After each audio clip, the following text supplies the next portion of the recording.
Good morning sir. मैं coming. ठीक है Gaurav. Good morning sir. Good morning ma'am. Medium तुम्हारा हिंदी इंग्लिश है? सर हिंदी है सर। हिंदी जी। हिंदी जी। पहला इंटरव्यू दिया दे रहे हो या पहले दिया इंटरव्यू? पहला है सर।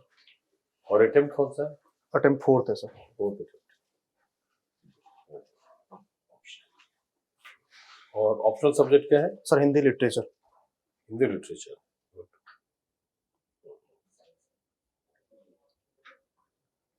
इसमें फिजिक्स केमिस्ट्री, फिजिक्स मैथमेटिक्स और स्टैटिस्टिक्स। जी सर।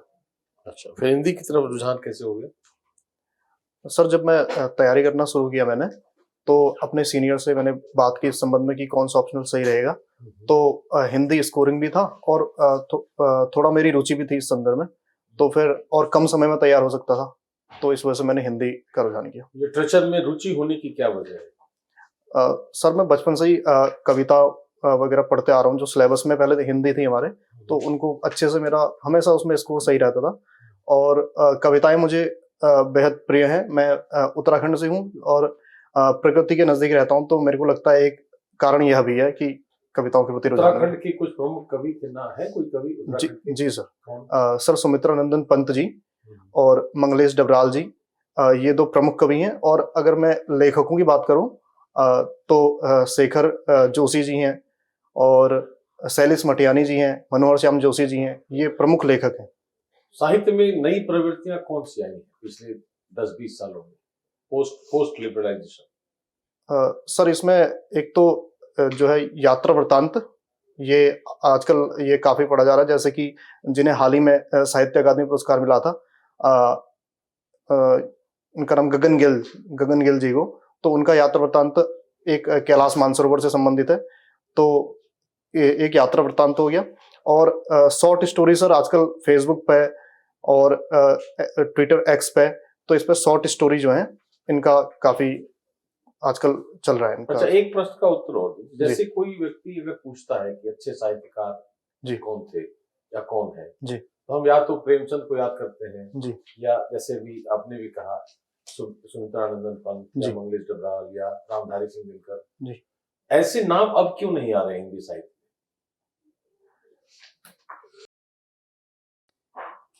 सर मुझे लगता है जैसे हम सुमित्रानंदन पंत जी की बात करें, तो वो अपने जीवन काल में इतना बड़ा मतलब हस्ताक्षर नहीं थे। जैसे कि एक समय के बाद ही मुझे लगता है कि आदमी की महत्व समझ में आता है, जब उनका मूल्यांकन होता है सही से उनके काव्य का। जैसे आजकल में जो साहित्य रच रहे हैं, जैसे कि रचित हैं, सुशोभित हैं, तो इनके काव्य का मूल्यांकन अभी नहीं हो रहा है। मतलब ये थोड़ा टाइम, इसमें उनके काव्य के मूल्यांकन में थोड़ा टाइम लगता है और बाद में मूल्यांकन होता है उनके जीवन काल के दौरान, तो तब मानता हूं। सो मिस्टर गौरव ना जी सर। तो गौरव, आपने हिंदी लिटरेचर लिया हुआ है जी। हिंदी साहित्य का जो इतिहास है वो कई बड़े मूर्धन्य लेखकों ने लिखा है। जी सर। कुछ नाम बताएंगे आप?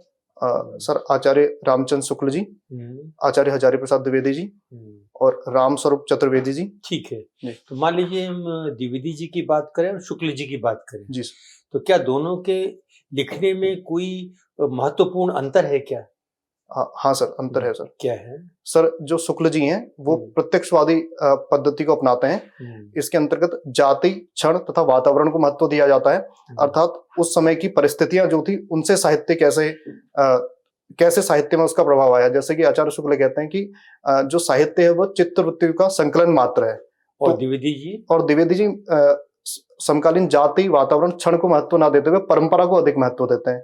जैसे कि उन्होंने कबीर का एग्जाम्पल लें तो कबीर में आचार्य शुक्ल ने पैगंबरी खुदाबाद का प्रभाव माना था कि उनमें अक्षरता आ गई है, और जबकि आचार्य द्विवेदी जी ने उसमें नाथ संप्रदाय से जो है कबीर जुड़े हुए थे, तो उसमें परंपरा का प्रभुत्व उन्होंने पाया। जी।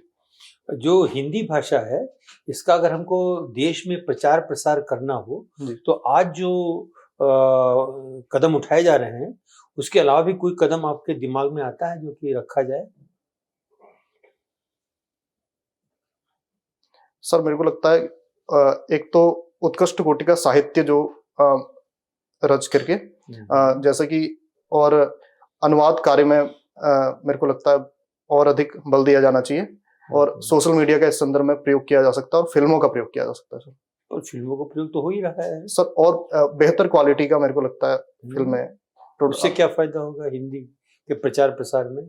सर जैसे वर्तमान में जो जैसे बॉलीवुड की बात करें हम तो उसमें हिंदी के साथ साथ इंग्लिश बहुत ज्यादा यूज हो रही है, तो हिंदी का यूज हम उसमें बढ़ाएं और उसमें ये कर सकते हैं हम जैसे कंटेंट के स्तर पर, गुणवत्ता के स्तर पर और अधिक प्रभावोत्पादक तरीके से फिल्में रच करके इसका प्रभाव। अभी राष्ट्रभाषा है, राजभाषा है, क्या भाषा है? सर हिंदी भी राजभाषा है सर। है राजभाषा जी, राष्ट्रभाषा नहीं है सर। जो 8वीं अनुसूची में 22 भाषाएं हैं तो उन सभी को हम एक तरीके से राष्ट्रभाषा ही कह देते हैं, तो एक राष्ट्रभाषा हमारी कोई है नहीं अभी इस समय। जी, तो इस विषय को लेके क्या हमारे जो न्यूज़पेपर हैं जी उनमें कोई खबर थी 1-2 दिन 4 दिन पहले?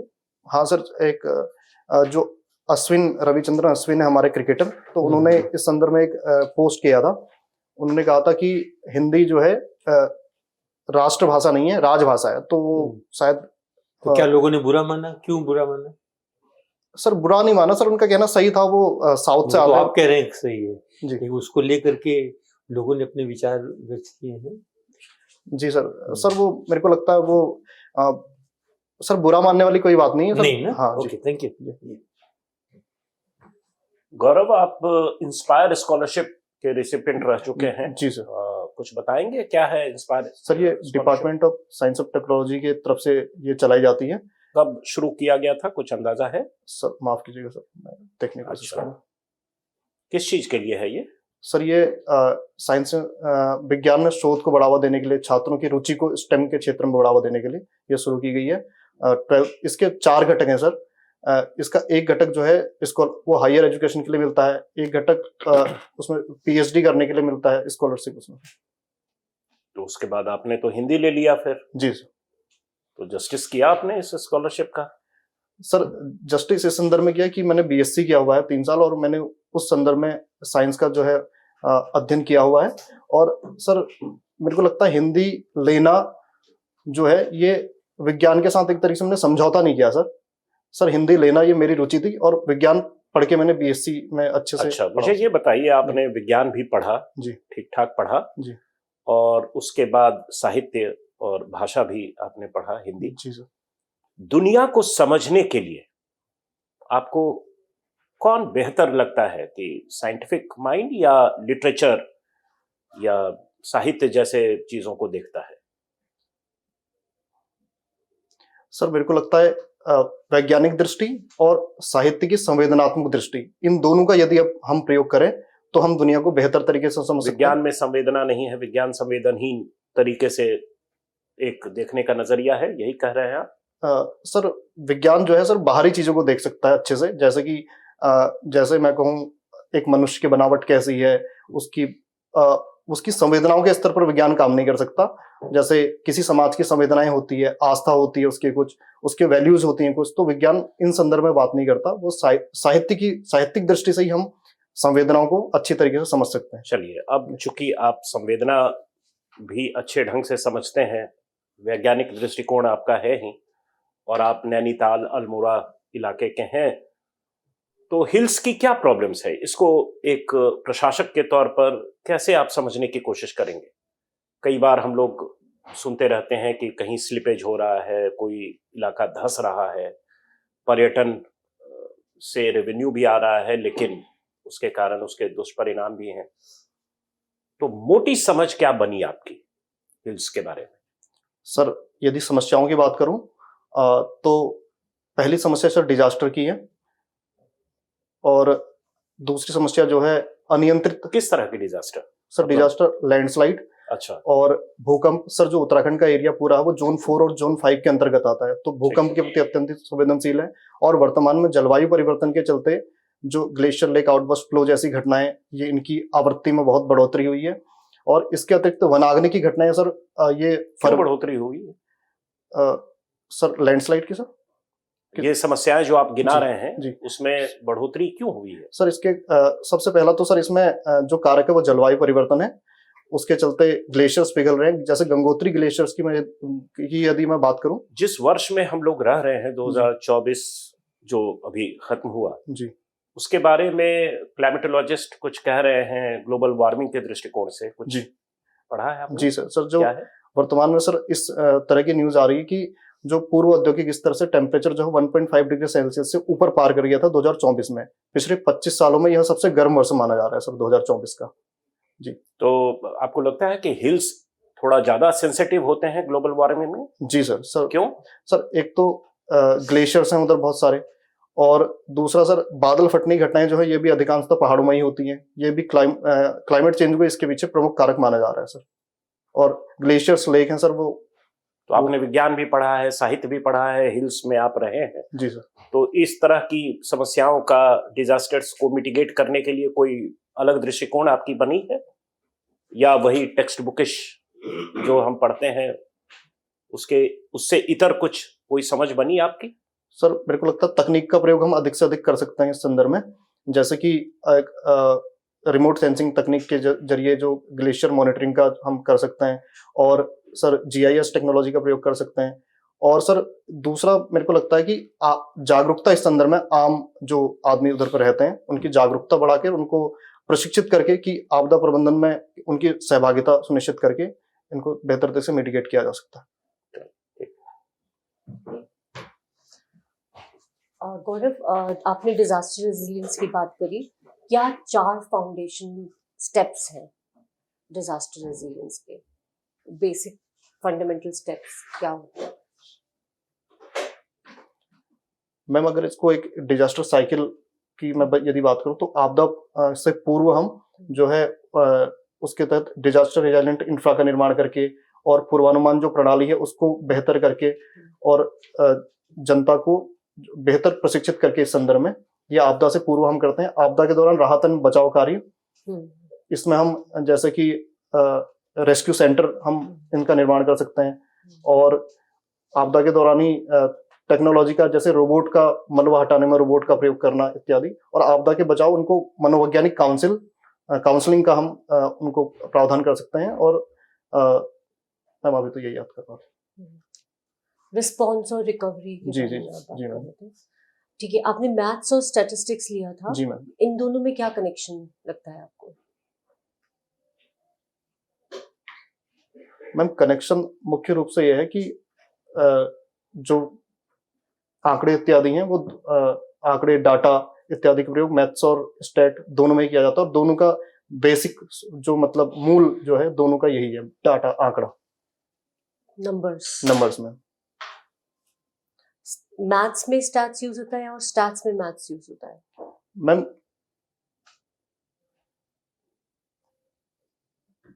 मैम दोनों में यूज है एक दूसरे का। जैसे मैथ्स में कभी कभार हम जैसे मैथ्स में ही हम जो पहले मैथ्स का ही एक पार्ट हम स्टैट मानते थे, लेकिन अभी जैसे आईसीटी का जो डेली नित्य प्रतिदिन जो बिग डेटा हमारा जनरेट हो रहा है, तो अब स्टैट को हम एक स्वतंत्र विषय के रूप में देखने लगे हैं। तो दोनों का मैम इंटरलिंकेज है।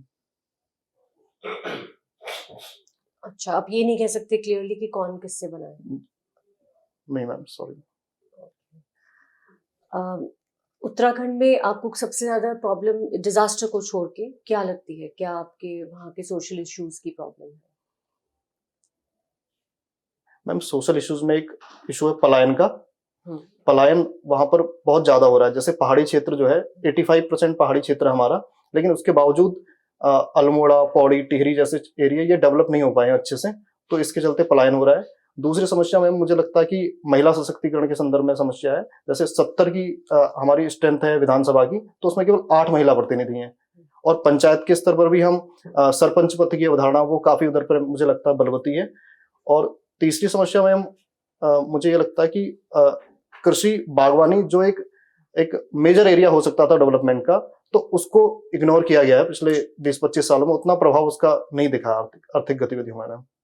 क्या वो क्लाइमेट चेंज की वजह से लगता है? मैम क्लाइमेट चेंज की वजह से भी नहीं, एक मेरे को ये लगता है कि पर्वतीय कृषि जो है वो हमारी राष्ट्रीय जो एक कृषि नीति का एक प्रमुख हिस्सा नहीं रही है मैम, जबकि वो वर्तमान जलवायु परिवर्तन के परिदृश्य में और मोटा अनाज इत्यादि जो वर्तमान में हम बल दे रहे हैं, तो इस संदर्भ में काफी प्रभावी हो सकती है मैम पर्वतीय कृषि। तो मिलेट्स का भी जैसे बोल रहे हैं वहाँ पे ये ओरिजिन हुआ है, मिलेट्स के काफी जी फोकस में है। जी मैम। तो आप उसके बारे में क्या बोलेंगे? मैम मिलेट्स के लिए वहाँ पर रागी, जो उसे स्थानीय भाषा में मडवा, ज्वार, बाजरा इत्यादि काफी उगाया जाता है उधर पे, लेकिन उसको भी हम एक अच्छे स्तर पर ले जा सकते हैं। तो उस संदर्भ में मुझे अभी हाल ही में स्टेट मिलेट मिशन भी चलाया है गवर्नमेंट ने, तो मुझे लगता है इसमें और अधिक प्रयास करने की जरूरत है। एक ये वहाँ पर एग्रो प्रोसेसिंग का एक बहुत महत्वपूर्ण आधार हो सकता है मैम, इसे फ्यूचर फूड भी कह रहे हैं हम। तो वो वहाँ का एक लोकल है सस्टेनेबल सीड वाला सिस्टम, आप उसके बारे में जानते हैं? Sorry ma'am.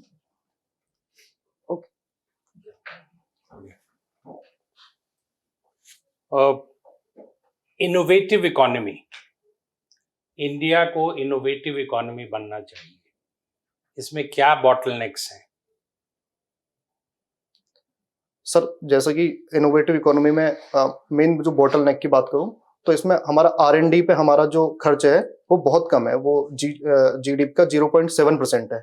जबकि अन्य देशों से हम तुलना करें, इजराइल से तुलना करें, तो वहाँ GDP का 6% जो है इनोवेशन R&D में यूज कर रहे हैं हम। और दूसरा कारक जो मुझे लगता है कि जो रिसर्च हो रही है विश्वविद्यालयों में, तो उसकी सर उसको हम मार्केटाइज नहीं कर पा रहे हैं अच्छे से। इंडस्ट्री एकेडमिया का जो लिंक है वो कमजोर है सर। और तीसरी समस्या सर मुझे ये लगता है कि एक उद्यमशीलता के स्तर पर भारत में भी एक ऐसा इकोसिस्टम जो है वो एक जनरेट नहीं हो पाया कि जो इनोवेटर्स हैं उनको ज्यादा से ज्यादा फंड मिले। तो इस संदर्भ में सर ये समस्या मुझे लगती है। आपने एक पॉइंट को अभी नहीं उसमें शामिल किया कि हमारे यहाँ इंटेलेक्चुअल प्रॉपर्टी रेजिम कमजोर है। जी सर। इसीलिए जो बाहर के इनोवेटर्स हैं जी वो इंडिया आने में कतराते हैं। जी सर। क्यों कतराते हैं? सर भारत का जो IPR सिस्टम है ये अन्य विकसित देशों की तुलना में कमजोर माना जाता है सर, क्योंकि जैसे जो MNCs हैं उनको ये लगता है कि हमारे जो इंटेलेक्चुअल प्रॉपर्टी राइट है उनका हनन हो सकता है। जैसे कि हमारे इंटेलेक्चुअल प्रॉपर्टी राइट्स में नियमों की बात करूं तो एक एवरग्रीनिंग की प्रवृत्ति हमारे उसमें देखी जाती है, और पेटेंट एवरग्रीनिंग का यहाँ जी, और एक कंपलसरी लाइसेंसिंग का एक वो भी नहीं है रेलेवेंट। जी सर। सर ये दो IAS ऑफिसर की तरह सोचिए, दाएं बाएं नहीं सोचिए। जो मेन है डेटा प्रोटेक्शन का एंड डेटा स्टीलिंग है ना। बाहर वालों को ये होता है कि हमारी डेटा न चोरी हो जाए, तो यहाँ पर प्रोटेक्टेड नहीं रहेगा तो हम यहाँ क्या आके इनोवेट करेंगे। ठीक है जी सर। 15th फाइनेंस कमीशन क्या हाइलाइट्स? सर जो 15th फाइनेंस कमीशन था ये स्टेट के पॉइंट ऑफ व्यू से हाईलाइट बताइए। जी। कौन थे इसके अध्यक्ष? NK सिंह सर इसके अध्यक्ष थे। और इसमें जो केंद्रीय करों में राज्यों का हिस्सा जो है वो 41% जो है निर्धारित किया गया था। और इसके लिए जो फॉर्मूला, जो डिविजिबल पूल हम जिसे कहते हैं, तो उसको निर्धारित करने के लिए फॉर्मूला था, तो वो इसमें पॉपुलेशन के साथ साथ जैसे टैक्स रिफॉर्म, फॉरेस्ट कवर इत्यादि को भी इंक्लूड किया गया था। 8th पे कमीशन के बारे में फाइनेंस मिनिस्टर ने कहीं हाल में कहा कि अब पे कमीशन जो है वो पे परफॉर्मेंस बेस्ड पे निर्धारित करेगी। इसका क्या तात्पर्य है? सर परफॉर्मेंस बेस्ड पे का जो मुझे लगता है ये मतलब है कि जिस हिसाब से जो सरकारी पढ़े थे ये न्यूज? सर माफ कीजिएगा सर, मैं पढ़ा नहीं था। क्या कौन अखबार पढ़ते हैं? सर इंडियन एक्सप्रेस और दैनिक जागरण। ये तो हर अखबार में आया था। सॉरी सर, नहीं पढ़ पाए? नहीं देख पाया सर। ये बताएं कि निराला जी और महादेवी वर्मा में मूल रूप से क्या अंतर है उनके काव्यों में? सर महादेवी की जो काव्य अनुभूति का जो कोर है वो वेदना की जो है अनुभूति है, जबकि निराला के काव्य में हमें यद्यपि वेदना दिखती है, लेकिन वो निराला मुख्यतः जोश जिजीविषा के कवि हैं। सर ये क्या चीज के कवि हैं? सर जिजीविषा के, अदम्य जिजीविषा, जीवन को जीने। जी। कोई 4 लाइन सुनाइए जिसमें अदम्य जिजीविषा परिलक्षित होती हो।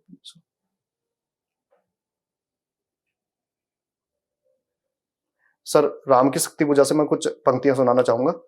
उनकी एक प्रसिद्ध कविता है राम की शक्ति पूजा। इसमें जामवंत श्री राम से कह रहे हैं, शक्ति की करो मौलिक कल्पना करो पूजन, छोड़ दो समर जब तक सिद्धि ना हो रघुनंदन, रावण यदि अशुद्ध होकर भी कर सका त्रस्त, तो निश्चय ही तुम वो सिद्ध करोगे इसे ध्वस्त, शक्ति की करो मौलिक कल्पना करो पूजन। इसमें है वो जी सर। जिजविषा। जी सर। Thank you. अच्छा गौरव, एक दो प्रश्न बताओ, उत्तर दीजिए। या फिर आपने कहा कि राष्ट्रभाषा और राजभाषा पर जो बात हो रही थी, अगर भारत में राष्ट्रभाषा हो तो क्या दिक्कत है? सर यदि एक भाषा को ही राष्ट्रभाषा घोषित करें तो सर मुझे लगता है कि ये भारत की विविधता के जो है अनुकूल नहीं होगा, क्योंकि तमिलनाडु से हम पहले भी देख चुके हैं ऐसे प्रयास। 1960 के दशक में तमिलनाडु से पश्चिम बंगाल से काफी विरोध की आवाजें आई थी। तो मेरे को लगता है भारत की एकता की दृष्टि से एक भाषा को राष्ट्रभाषा के रूप में ऊपर से थोपना ये सही नहीं होगा। कोई संवैधानिक पक्ष भी है राष्ट्रभाषा नहीं होने का? सर संवैधानिक पक्ष राष्ट्रभाषा, सर माफ कीजिएगा मैं। अच्छा, ये माइंडफुलनेस मेडिटेशन जी सर आपने लिखा, ये क्या है? सर माइंडफुलनेस मेडिटेशन ये एक जो बुद्धिस्ट फॉर्म है मेडिटेशन का। तो इसमें हम प्रेजेंट मोमेंट अवेयरनेस और नॉन जजमेंटल अवेयरनेस पर फोकस करते हैं अपनी ब्रेथ के थ्रू, सांस के थ्रू। जी। नॉन जजमेंटल क्या कहा? सर नॉन जजमेंटल अवेयरनेस और प्रेजेंट मोमेंट अवेयरनेस, जैसे कि जी सर, जैसे कि इसमें हम सिंपल सी मुद्रा में बैठते हैं तो इसमें हम ब्रेथ पे फोकस करते हैं अपनी। तो जो विचार आ रहे हैं हमारे, तो उनके पीछे ना जाकर अपनी ब्रेथ पे ही उनको एक तरीके से बैकग्राउंड में हम ले जाते हैं अपने, और उनके प्रति जजमेंटल नहीं होना है कि ये विचार अच्छा है ये विचार बुरा है, केवल अपनी ब्रेथ पे फोकस करना है। तो ब्रेथ के थ्रू अवेयरनेस, और उसे हम जज नहीं करते हैं सर ये अच्छा है बुरा है कुछ। ठीक है, thank you. Thank you sir.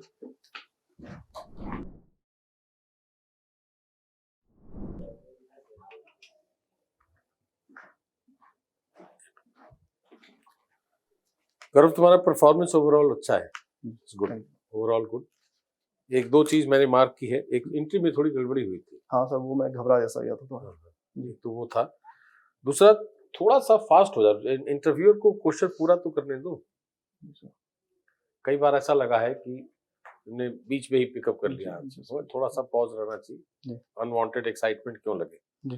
बाकी knowledge overall is good, overall good है ना। थोड़ा सा राष्ट्रभाषा राजभाषा का वो देख लेना, और ट्रेंड्स देख लेना थोड़ा सा, और लिटरेचर लैंग्वेज का जी है ना। कुछ और नए कवि कौन से हैं, क्या है जी सर, है ना, इसी तरह की बात। Your very good response, honest response, forthright. So these are the plus points. जो नेगेटिव पॉइंट है जो सर ने बताया कि जल्दबाजी मत करिए, तो एक तो जल्दबाजी हुई आपके सवाल सुनने के समय में भी, और दूसरा उत्तर के समय में भी जल्दबाजी हुई। यानी इतनी जल्दी जल्दी बोले कि वो रजिस्टर नहीं करेगा, वहाँ रजिस्टर करने में थोड़ा समय लगता है। तो कूल कंपोज काम होके, और उत्तर तो आता ही है आपको, तो इसलिए उसकी जल्दबाजी नहीं करना, आराम से उत्तर दीजिए, ठीक है। और कोई कोई सवालों के जवाब में सोच के दीजिए, हैं। बहुत सी ऐसी चीजें हैं जो कि तुरंत आपके पास में किसी किताब से लिखे उत्तर नहीं भी मिल सकते हैं। जैसे सर ने पूछा आपको कोई इनोवेटिव इकोनॉमी के बारे में, नई चीज है, और थोड़ा सा ध्यान लगाइएगा तो आएगा, ऐसा नहीं है, लेकिन समय दीजिए, कोई दिक्कत नहीं, घबराने की बात नहीं है कि इसमें समय नहीं दिया जा सकता है।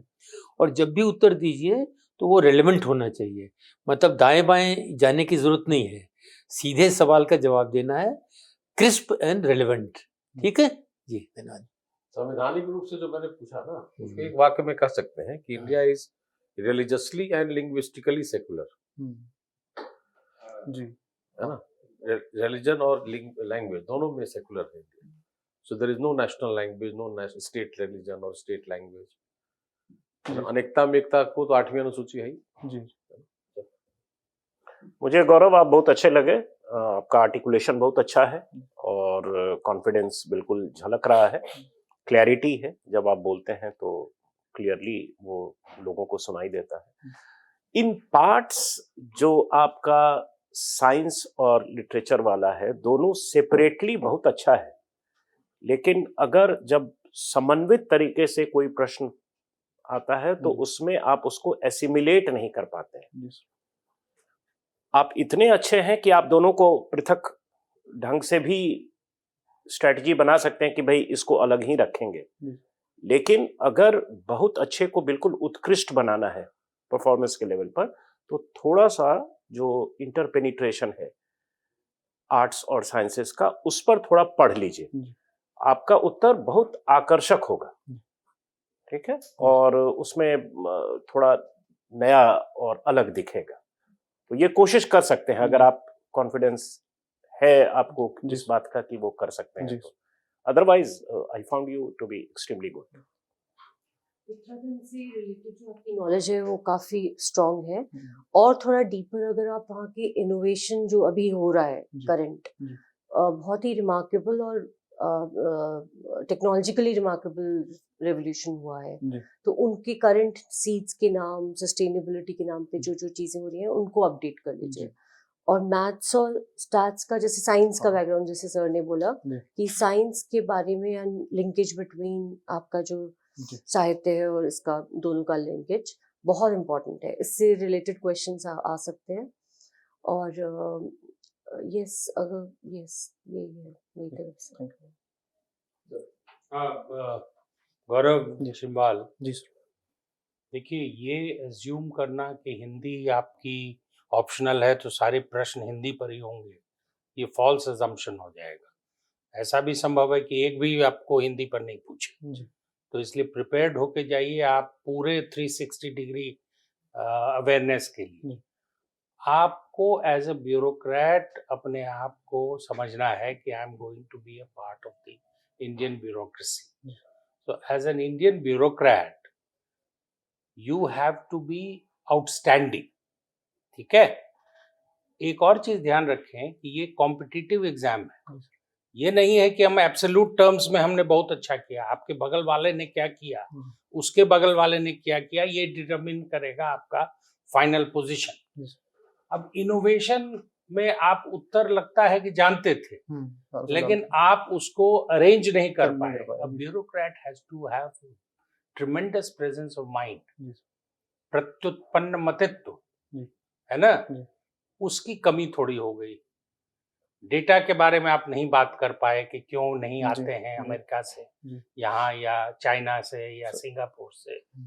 दूसरा, 15th फाइनेंस कमीशन में भी मुझे आपको प्रॉम्प्ट करना पड़ा कि स्टेट का क्या रहा है। आपने कहा उत्तर आपका ठीक था, लेकिन थोड़ा सा, और फाइनली मुझे ऐसा लगा कि महादेवी वर्मा और सुमित्रा नंदन पंत के जो मौलिक डिफरेंसेस थे उसको आपने अच्छे से आर्टिकुलेट नहीं किया। सर निराला पे पूछा, निराला, सॉरी, उसको बहुत अच्छे से आपने आर्टिकुलेट नहीं किया। और ये जो राम की शक्ति पूजा है, it has become a stereotypical answer. आप 50 हिंदी लिटरेचर वाले को बुलाइए, सब वही आंसर दे रहा है।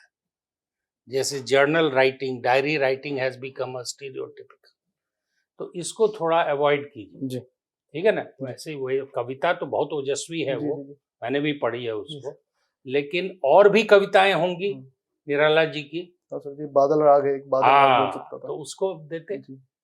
तो मतलब कोई जरूरी नहीं है कि जो सब बोले वो आप भी बोले, तो इस पर ध्यान रखिए। अदरवाइज मैं अन्य ऑनरेबल मेंबर से सहमत हूं कि आप मिला जुला के अच्छे कैंडिडेट के रूप में, लेकिन प्रतियोगिता परीक्षा है, ये ध्यान रखिएगा।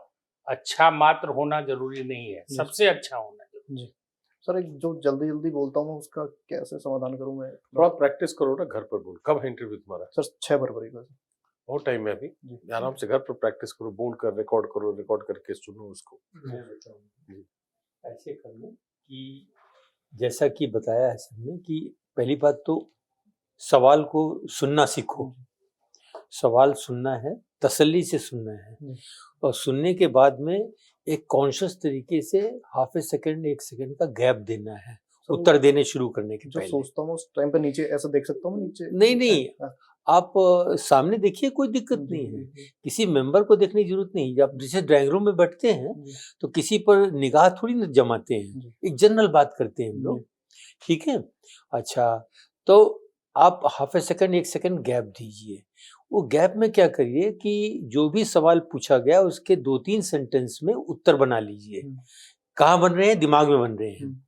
और ये 3 सेंटेंस जो है प्रायोरिटी के हिसाब से अरेंज कर लीजिए उसमें जो सबसे सटीक हो, सबसे बढ़िया प्रायोरिटी का हो, वो सबसे एक मैंने सबसे पहले बोलना है। उसके बाद नेक्स्ट ऐसे करके 3-4 सेंटेंस बना के रख लीजिए। जब 3-4 सेंटेंस बन जाए तब उसमें से एक सेंटेंस पहला जो सबसे सटीक है वो एक सेंटेंस बोल दीजिए। बोल के फिर से हाफ ए सेकंड गैप दीजिए, मेंबर की तरफ देख लीजिए कि आपका उत्तर जो है एक्सेप्ट हो रहा है कि नहीं। तब दूसरा सेंटेंस बोल दीजिए, तीसरा सेंटेंस बोल दीजिए। तो ये जो ब्रेक लगाइएगा तो आपके सेंटेंसेस क्रिस्प निकलेंगे, अच्छे निकलेंगे और ये जल्दबाजी वाला काम नहीं होगा। ठीक है ना? ये ठीक है सर, थैंक यू सर।